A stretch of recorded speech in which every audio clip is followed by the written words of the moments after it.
everyone. We're here live at ChannelCon 2025 in Nashville with the Managed Service Provider Association of America.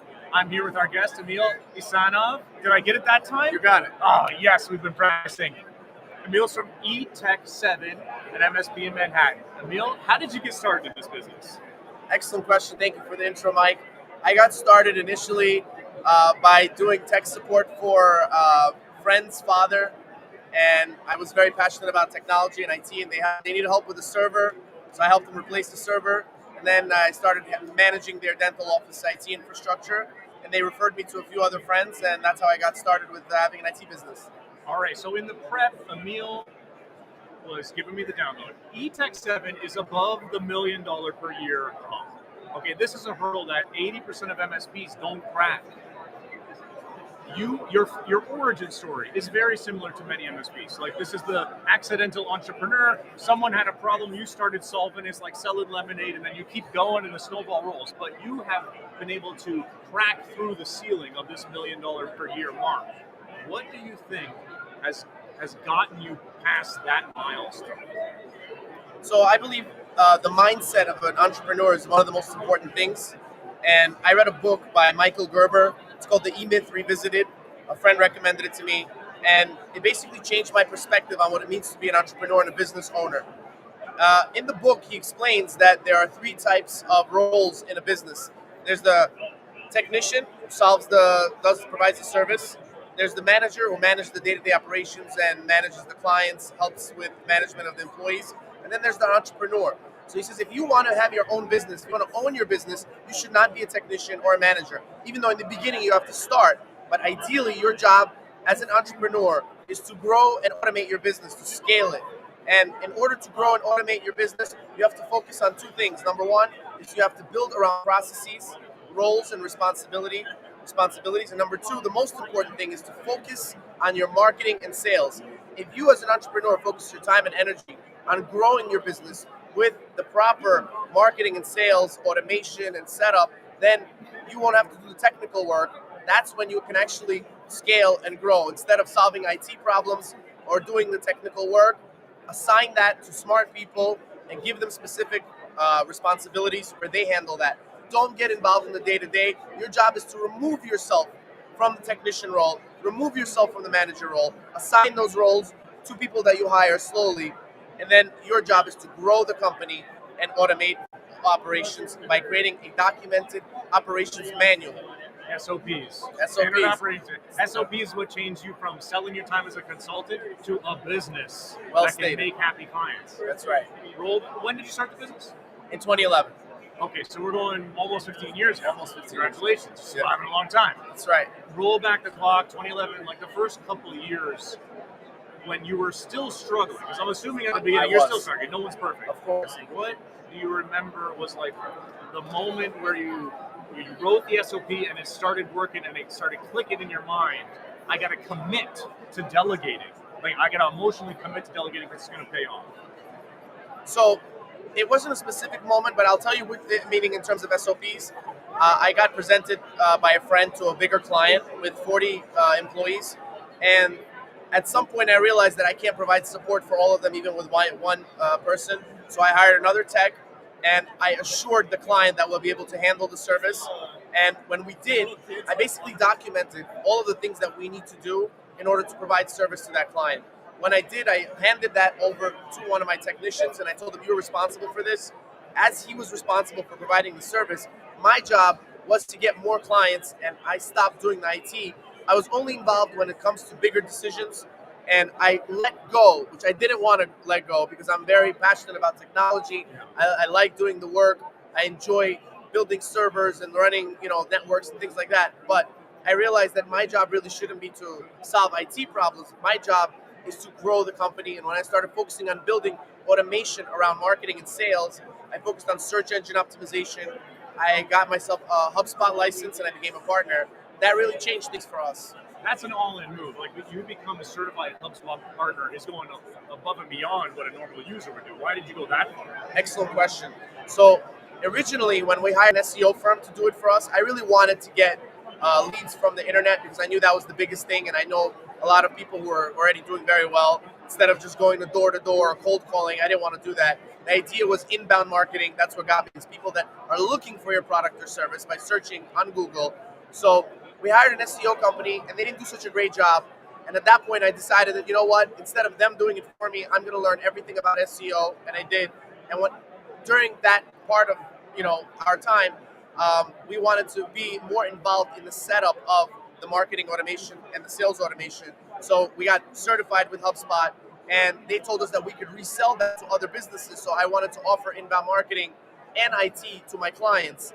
But at some point, I decided, even though we're a partner, I should focus on one thing. That also helped me. I focused on managed IT services, even though we were very good with marketing and SEO, and we had some clients. I sold those clients over to a different company, and I specifically focused on IT. I think that leads to my next question. Again, back to you being over this $1 million per year hump. What are some things that you do that like others under the $1 million per year aren't doing, or maybe what do you not do that they do that you recommend they stop doing to get past this hump? Excellent question. So one of the things that I do, which really helps, is I look at the numbers. I'm a big numbers guy. We make data-driven decisions. So I try not to get emotionally involved in the decision making for the sales and marketing. And when we have a certain number of visits to the website and a certain number of leads, I know my conversion rates. I know how many visits equals how many leads. I know what landing pages they visited. I know what buttons they clicked on. And we improve that process. We improve the emails that go out afterwards as a timed sequence with automation workflows within HubSpot. Once you have your marketing and sales automation set up properly, your job is to keep tweaking and improving that. Improving by producing more blogs, more articles, improving your on-page SEO, your off-page SEO. And now it's even better because technically SEO is not as great as it was because AI overviews are doing very well. So you should optimize for large language models. We're getting some clients from ChatGPT, from Google Gemini, where people are searching and really getting an AI answer. So your job is to optimize your website, your marketing presence, be on LinkedIn, be on all these social platforms. Try to set up a marketing and sales automated setup and grow that. That's what I'm focusing on. And what I'm not focusing on is the day-to-day operations of my IT, trying to get away from that. And I tell my customers, you have a problem, call the support desk. My level 1 techs will help you. If not, level 2, level 3. And then I have a meeting once a week with my entire IT staff, and we discuss, what hurdles they had, what issues, and where I can get involved and help them. So I don't get involved in day-to-day IT issues anymore. I stepped away from that.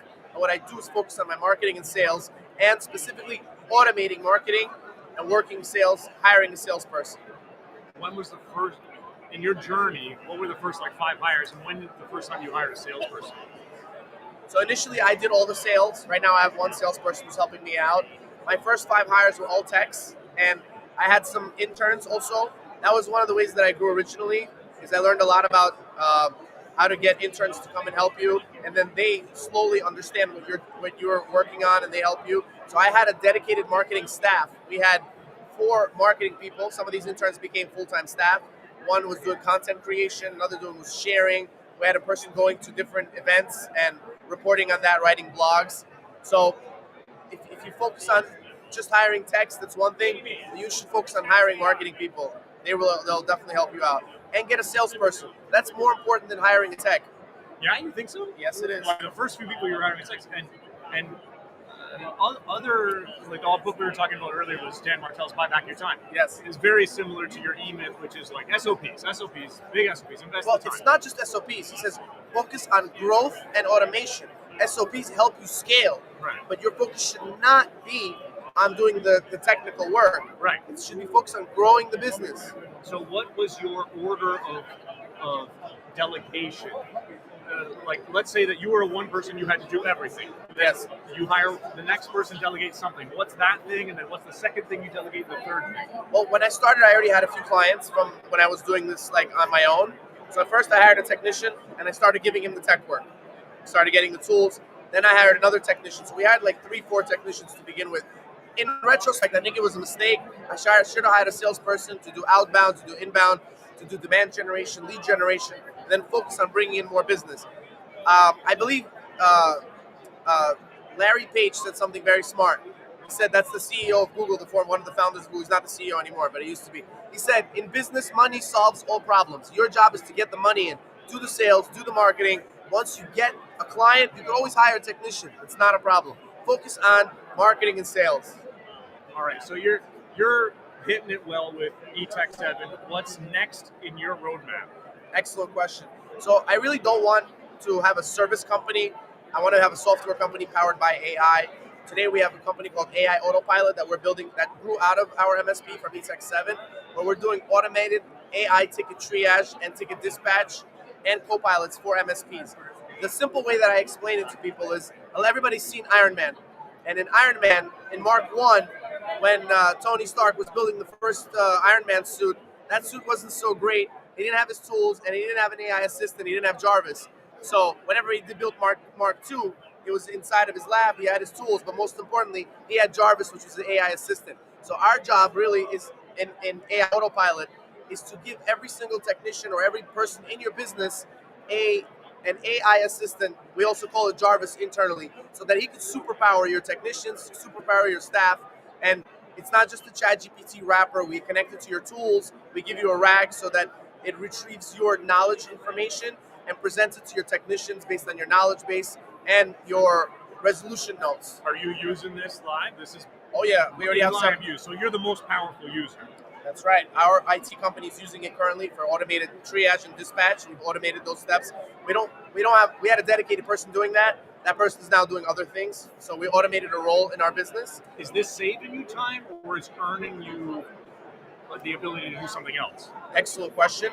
It is saving our company time and money, and it gives us the ability to do other things. That's correct. Like a lot of the AI tools, like the meeting notes recorder, Yes. they'll send you the weekend summary saying, this week you saved 10 hours. Well, you didn't really save 10 hours. You just Right. weren't going to write the notes. Exactly. So is it one of those things, or is it? No, it's not, because in an MSP, when a ticket comes in, a person has to triage it. He has to identify the category, subcategory, priority. That's really important to determine what the next steps are. So instead of a person doing it, we basically outsource that to our AI Copilot, which does it for you. And besides that, we also give you a Copilot for your technician who gives you the troubleshooting steps. So instead of him going and searching in a knowledge base or going online, it does that for you and presents the solutions to your technicians. Wonderful. All right, Emil from eTech 7 from Manhattan. We are both sweating like crazy here in Nashville because we're both from the Northeast. We're live at GTIA's ChannelCon 2025. Emil, wonderful to have you. Thank you, for sharing Mike. your story. Appreciate it. Right on. Thank you to everyone.